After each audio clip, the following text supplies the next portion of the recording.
राज्यामध्ये नगर परिषद आणि नगरपंचायतींसाठी मतदान पार पडल्यानंतर ईव्हीएम स्ट्रॉंग रूम मध्ये सुरक्षित ठेवण्यात आलेले आहेत। 21 डिसेंबर रोजी मतमोजणी असल्यानं तोपर्यंत ईव्हीएम हे स्ट्रॉंग रूम मध्येच ठेवले जातील। ईव्हीएमला त्रिस्तरीय सुरक्षा देण्यात आलेली आहे। या स्ट्रॉंग रूमवर आणि ईव्हीएमवर 24 तास सीसीटीव्ही कॅमेऱ्यांची नजर राहणार आहे। याचबरोबर पोलिसांसह राज्य राखीव पोलीस दल या सुरक्षेमध्ये तैनात करण्यात आले आहे। वाशिम मधून स्ट्रॉंग रूम बाहेरून याचा आढावा घेतलेला आहे आमचे प्रतिनिधी गणेश मोहोळे यांनी।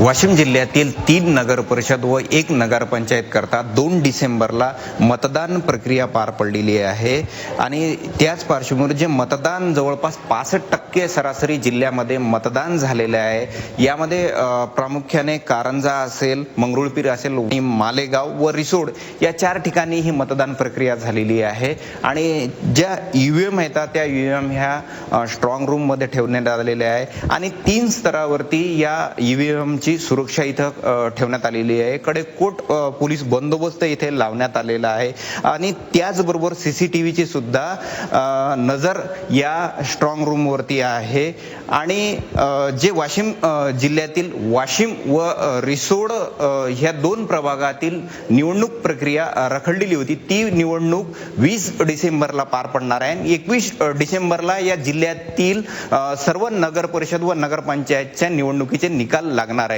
आणि नेमका विजयाचा गुलाल कोण उधळणार हे सुद्धा पाहणं तितकंच महत्त्वाचं असणार आहे। गणेश मोहोळे, झी मीडिया, रिसोड, वाशिम।